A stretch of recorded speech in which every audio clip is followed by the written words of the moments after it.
The Help was released on August 10, 2011, and was based off the New York Times best-selling novel written by Kathryn Stockett. The storyline focuses on a young girl by the name of Skeeter in the 1960s whose dream is to become a big-time writer. After graduating from Ole Miss, she returns back home to Jackson, Mississippi, where she reunites with her high-class friends and also accepts a job as a housekeeping columnist for the local paper.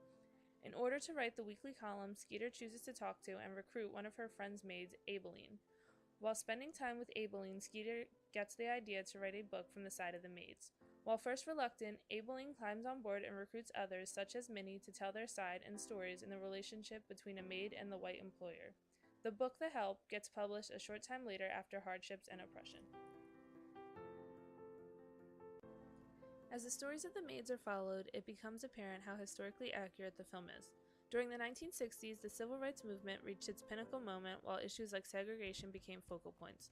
While the movie doesn't hit every aspect, it does touch on much, including the dependence of the white society on the black society. The maids here, much like in history, raised the children they looked after. In this scene, Aibileen continues to teach and aid her employer's young child when the mother won't do so. You is kind, you is smart, you is important. You is smart, you is kind, you is important. Oh, that's so good. The issue of segregation comes up much in this film, especially where Hilly, one of the main white employers, is concerned. Hilly strongly believes in separate bathrooms as well as in the ideal of separate but equal. Never mind. You go on ahead and use the inside bath, Minnie. It's all right. Oh, for crying out loud, it's just a little rain. She can go on up and get an umbrella from William's study. I believe she will. Hilly's attitude in this scene portrays the attitude of many Southern whites during the 60s.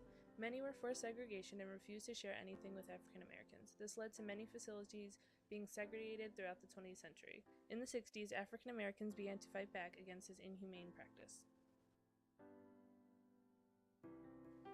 In the story, one of the maids, Yul May, faces police brutality when she is accused of theft. They arrest her and beat her right in front of the other maids. This incident compares to many in the 1960s where police would abuse their power and brutally attack innocent protesters.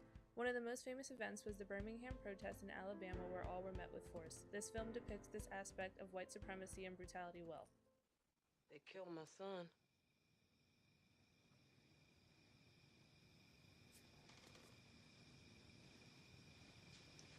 He fell carrying 2x4s at the mill. Truck run over him, crushed his lung.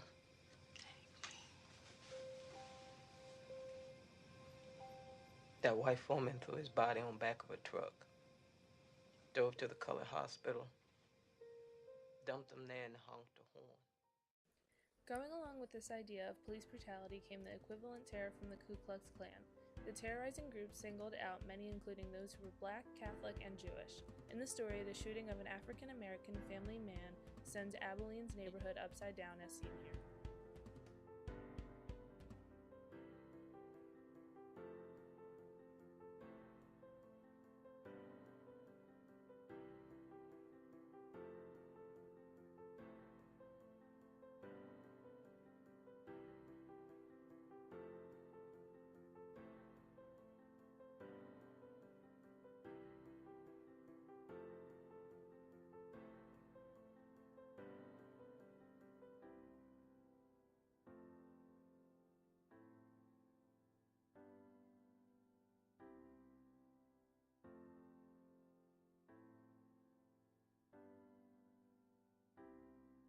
In The Help, other scenes depict history well, like the civil relationships between some whites and blacks. Skeeter and Aibileen become friends, while Celia and Minnie grow past the strict employer-employee relationship as well.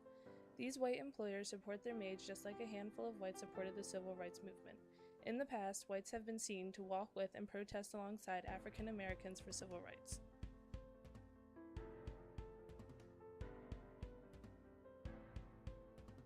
As far as fiction goes, The Help was actually not a book written in the 60s, but a book written and published in the 21st century. The characters are fictional, but the events and treatment are as close to reality as possible.